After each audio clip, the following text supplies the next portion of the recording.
the sake of Allah. Bismillah ar-Rahman ar-Rahim.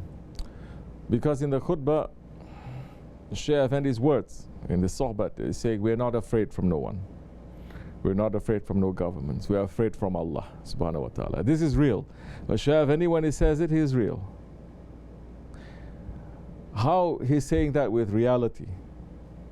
He's not just saying because he prays so much, or because he makes zikr so much, or because he even entered into seclusion so much. It's because he lived life.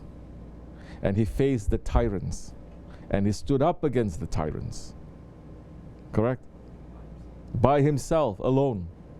He stood up against the tyrants. And he was tortured so many ways.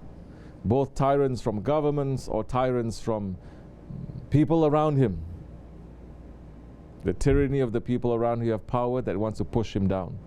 He stood up against that. Sometimes he's patient, sometimes he's standing up to fight against that. He went through that. And he went through it putting everything there. Sacrificing everything. When did he sacrifice everything? Here, because you asked me the question, how do you become brave? I'm not going to answer how I become brave. Astaghfirullah. We are not, but we are following those ones who are very brave. We study them. We understand what they went through. We're not asking for the same tests because we cannot go through it, but we're asking if we are going through something similar, may Allah give us some of their bravery. Amen. This is how you're going to learn. How did Shaykh Effendi, when did Shaykh Effendi, Shaykh Abdulkerim Effendi Hazrat, when did he become brave? When did he, with that bravery, he sacrificed everything and he put everything there, including his life? And how old was he? He was not 40 years old when he did that. He was not 60 years old when he did that. He did that when he was 19 years old. Life has just begun. And he fought for the sake of Allah. He put his life there. From a very young age, he knows what it is to sacrifice your life. Maybe some of you here have sacrificed your life, but it is arguable whether it is for the sake of Allah, or for the sake of family, or for the sake of nationality, or for the sake of politics, for the sake of democracy, or for the sake of this, or for the sake of that. It is still sacrifice. It is still good, but it is not the same as those who sacrifice for the sake of Allah subhanahu wa ta'ala. That's how he became brave from a young age. He put everything down there. What are we sacrificing? We cannot do that. You say, well, opportunity is not given to me. But what are you doing now to be brave? Against who? First, against your own tyranny, against your own laziness, against your own heedlessness, against to other people. How are you fighting against your own anger? Huh? I just read, this is very popular now. Everyone is knowing what is going on with the fighting world. Everyone is, all the Muslim world is very bubbling because of that fight. Huh? Everyone is saying, okay, this is good, this is bad, this is that. But the awliya Allah, they're going to look beyond that. Specifically, I was reading this hadith today. The man who is strong is not the one who wrestles. He used the word exactly. Who is a wrestler. He is not the one who wrestles. Good. He is the one who can what? Fight against his anger. He can wrestle his anger. He can put down his anger. The strong man is not the one who's physical and he can wrestle other people. The strong man is the one who can control his own anger. Because that anger now, it can bring a person who is all the way up to all the way down. Understand? Now you may say it is righteous anger. Who is giving you that permission now to do that? Or you just according to your own stomach, according to your own idea, according to your own opinion? Then that is according to your own opinion. You cannot say that is according to the opinion of Allah and His Prophet. You cannot say now you're doing it for the sake of your religion. If you're saying, I'm doing this for the sake of the religion, I'm standing up for the sake of my religion and everything, then you have more responsibility now. You cannot behave any way that you want. You cannot look anywhere that you look. You cannot say any word that you want to say And you cannot stand up or sit down any way that you want. You have to follow now, because you say you're trying to be a good role model for the religion. You have to follow that too. Otherwise, it's not complete, and you may lose. You will win, but you may also lose. And we are seeing that. So, it is observing these ones. When did they stand up? When did they be quiet? When were they alone? When were they together? Then we learn step by step how to become brave. Our Shaykh, like I said, he fought in that war in Cyprus. Then a couple of years later, he was sent all alone here to this whole continent, not even knowing anything. He had to fight again against the unknown.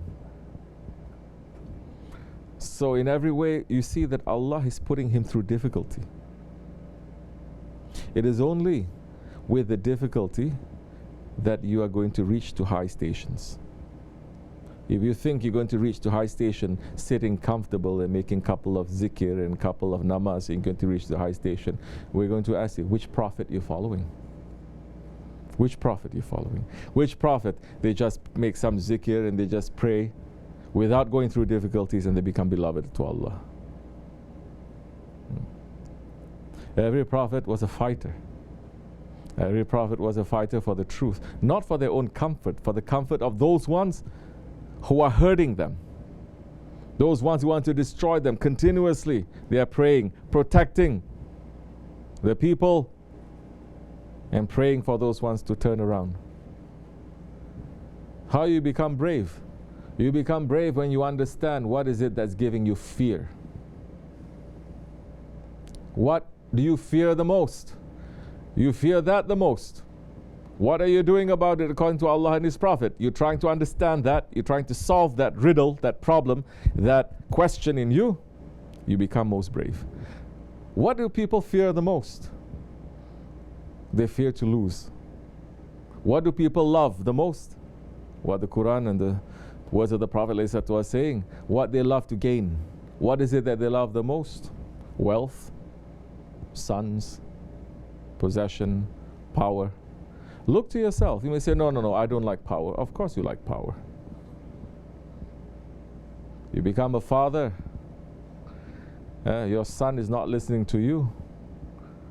You're listening to someone else, you get very upset. You like the wealth. Who doesn't like the wealth? You feel pulled to it. They say, no, I don't like today's people. They play around with words. I don't like wealth. I just want to be comfortable. You want to be comfortable? Then you're going to be comfortable the way to the Prophet. The way that the Prophet ﷺ was comfortable. You want to be tested with that? Oh. The Prophet ﷺ, one day he eats, one day he doesn't eat.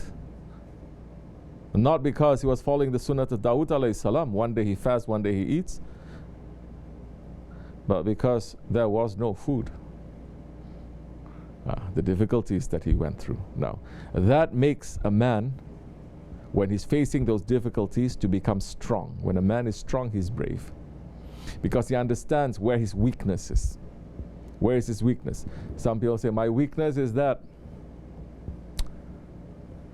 for my possessions, for my title, for my house, for my children, that is my weakness. Then understand that whatever that you own there, Allah is giving it to you. It is not yours. And Allah can take it away from you. That is the reality. It is not yours. Give everything to His own owner. Don't claim it. Then once you are separating yourself from these things, then you are not making these things to weaken you, because you understand them. You love them, you take care of them, but not the same attachment you're going to have for them. Then that time, nobody can threaten you with that. You understand?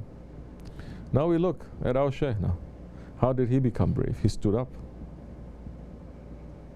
He left everything. There was no family, wealth, this, that. We see his whole life. He left everything. He left everything and he came here. He got everything. He left everything again. Everything was given to him again. He left it again. He became millionaire so many times and he lost it so many times. He has families so many times and the family is all not with him so many times. Correct. He is with Jamaat so many times and Jamaats leave him also. They betray him so many times. Now that when you're going through it, then you understand, oh, this world, it is a lying world. Ya lan dunya. This world, it comes and it goes. Don't take these things too seriously. Then that time, you become very brave because no one can take it away from you because you don't own anything. You say, you want to take this? You want to take my car? It doesn't belong to me. My house, it doesn't belong to me. My children, Allah is their creator. This is not so easy. You have to go through so much in your life to actually go through it, to understand what is this bravery, how we become brave. Because a man may be brave for himself, but what he loves is his weakness. Correct? His weakness is what he loves. Because he's putting his heart there. If you can love without putting your heart there, they are not a weakness to you. They become a source of strength for you. As that ayat, Allah subhanahu wa ta'ala is saying, Surah Al-Baqarah, no? There are those that they're putting up partners to Allah. They love them more than they love Allah. But those ones who love Allah the most, they are the best. So we want to love Allah the most. Allah is giving us already so much. We should not forget that. That way we can be brave. Understand? Because we are with those ones, holding on to them, and their braveness will rub off on us. Because you understand how weak you are, you will ask for that strength. If you understand how much of a weak, how much of a coward we are, and we ask Allah to say, Ya Rabbi, give me, make me to be those ones who are brave, Allah will surround you with the brave ones. Slowly you will get their perfume, you will get their color, you will learn how to be as well. This is the only way. You can read thousands of books, you will never have that same kind of transmission of knowledge. Because the knowledge is not just words, ink on a paper. Ink on paper is not knowledge. You understand? The knowledge is the spirit, the heart that is pouring into another heart. Inshallah, we're asking, may our hearts always be open to our Shaykh.